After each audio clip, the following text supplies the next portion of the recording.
Guys, there's so much talk about sustainability and green and what it means, and we're taking it pretty seriously here. In fact, we've taken it really seriously since Icebreaker started in 1994. And it's not just about the design of the product, it's about the design of the whole business.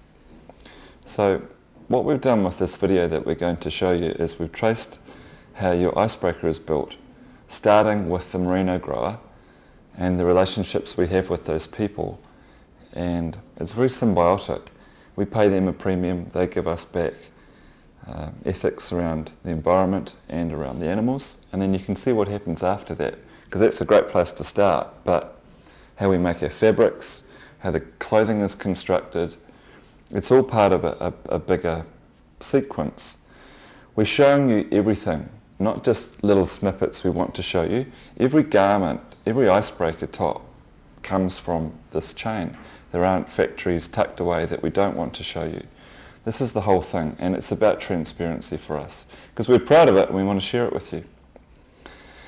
There's so much talk about how do you build sustainable businesses, and the supply chain part is a really crucial part. There's a lot more. It's about everything we do. We don't have it all nailed yet. It's a journey for us. We're learning as we go. It's exciting. We're completely committed to it. And we've got, we're trying to work out how to make Icebreaker a real leader actually globally in this area. So we want you to join us on this journey, and we'll keep you up to date as we get stronger and better. Thanks. What we're trying to do is be on the very forefront of what's happening in terms of this whole evolution around supply chain, and as a consequence create the cleanest and most technically advanced product in the world. Production begins in New Zealand's Southern Alps. This is Icebreaker's living, breathing fibre factory. 120 high country stations covering 2 million acres now supply the company that rescued an iconic industry that was in the doldrums. 10 years ago, when Icebreaker was first mooted and Jeremy had attacked the merino industry with his passion and his drive, merino was really, perhaps you could say, on its way out. Jeremy Moon went visiting growers and made them an offer. He wanted to contract them to supply Icebreaker on a fixed price over a fixed term that was sustainably profitable to both parties, rather than dealing with the unknown at auction. And back then the growers weren't that impressed with this guy. I don't think he's much use to us. He's probably looked a bit of a dreamer to me. And time went on, and What do you think now? I think he's probably, for stations like this, he's been a saviour with us.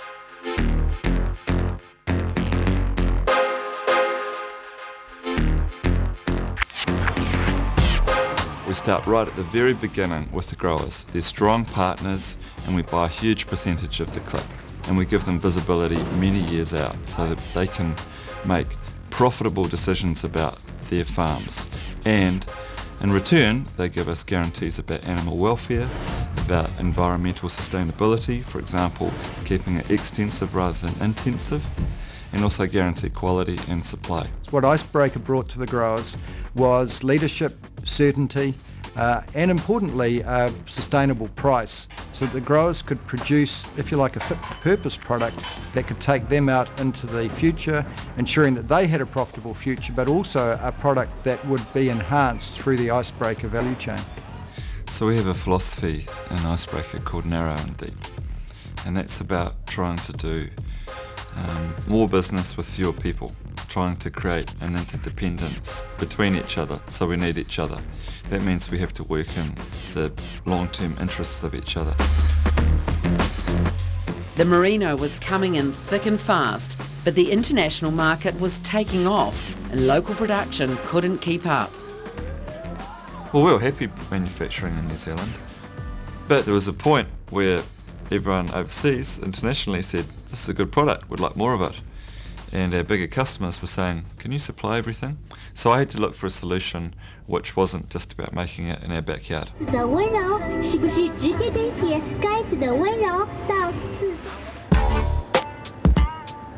Icebreaker's Viv Feldbrugger was sent on a mission to find the best factories the 21st century could offer. We chose Shanghai because that's where the technology was. It could have been anywhere else in Asia, but China was it. Shanghai was it.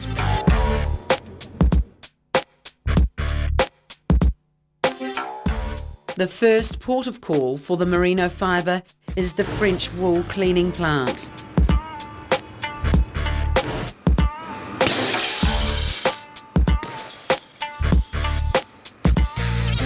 Hundreds of tons of Icebreaker's merino arrive here. First up, the cleaning, where the merino is washed, compressed and dried through 6 cells to get rid of the waste and dirt. At the same time, Icebreaker recycles and cleans the water from the wash system and extracts the lanolin oil from the wool to supply the cosmetic industry. Some of Icebreaker's core values are around sustainability, and so it was important to us that we found plants that had the same core values in terms of how they look after the environment, ensuring that there were no waste treatments, etc., no harmful effects on the environment.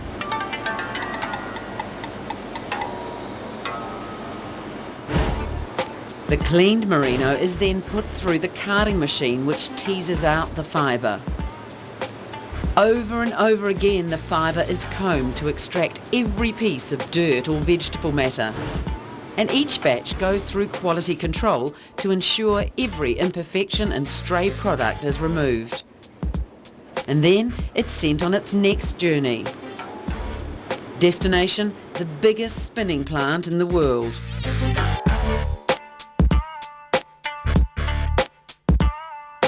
Manfred Heinrich employs 1,000 workers in a 2-year-old factory that offers the best of German technology. He saw common values in the Kiwi company, so this was the perfect marriage. We believe in social responsibility, we believe in environmental awareness. We want to produce a sustainable product which is contributing to the world as a very reliable and comfortable product. So this all together brings us together and makes us a perfect couple. He prides himself on consistency and quality, so a sample from every merino batch is tested as soon as it arrives at the factory. The fibre is then recombed again to ensure the highest quality is spun.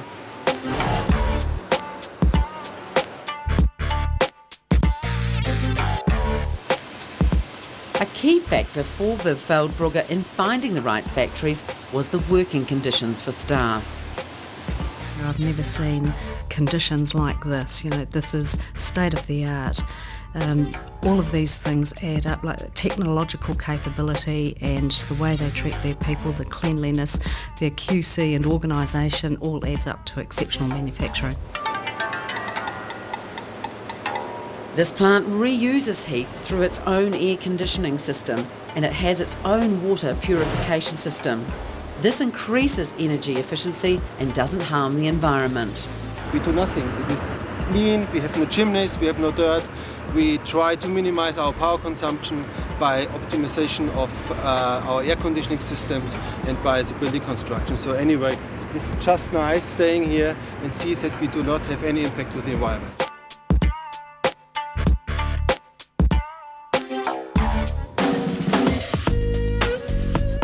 The biggest challenge Viv Feldbrugger had in setting up a manufacturing base offshore was finding the right factory to make the fabric and the garments. And then she found Karen Chen, who helps to run the garment manufacturing plant that Icebreaker now uses. The connection that Karen and I had made, and subsequently all the teams around us, has been so important to establishing this long-term relationship. We're not about finding factories, we're about setting up long-term relationships and their supply partnerships. Karen's factory uses the most advanced knitting and dyeing machinery in the world.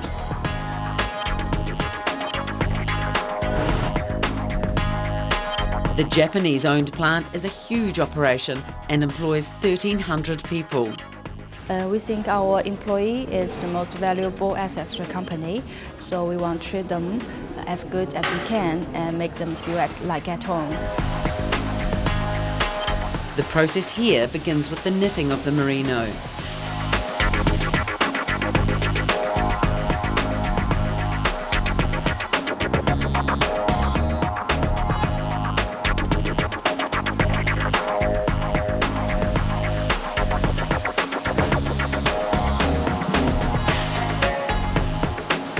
The knitted fabric then moves on to the dyeing room, and to cut down on energy, large volumes of fabric, up to a ton, is dyed at once.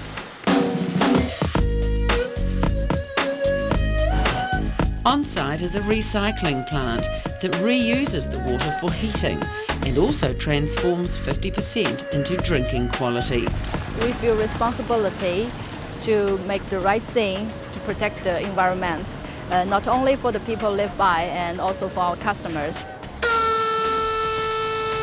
Following the dyeing, a sample of each dyed batch will be divided into 3 to be tested by different quality control labs.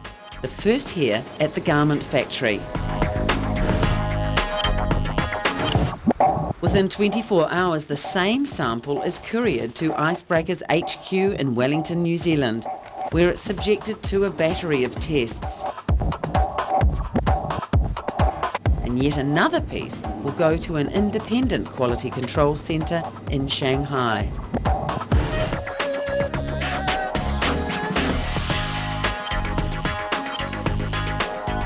And once the fabric's been all cleared, the layup begins.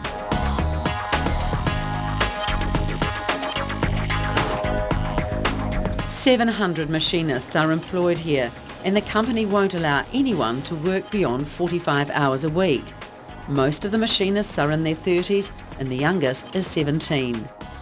Oh, it was so exciting to see how these people are being treated. They love going to work, they love working with the factories that we're working with. They're one of the key industry players in that region, and you know, their friends who were working in other factories were jealous.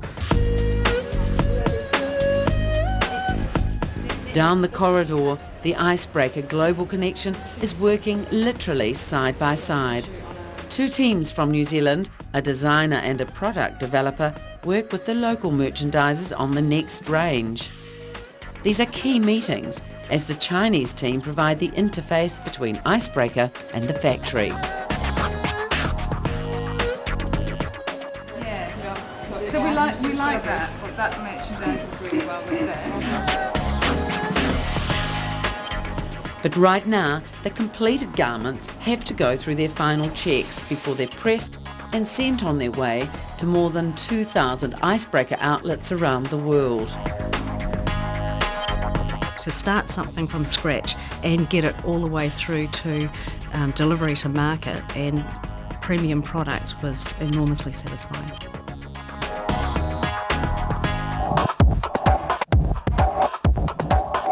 But the creative heart of Icebreaker is entrenched in downtown Wellington.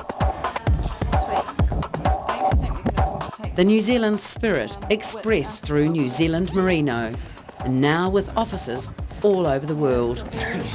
Under Jeremy Moon's leadership, the team of over 100 people is proving that being niche isn't about staying small.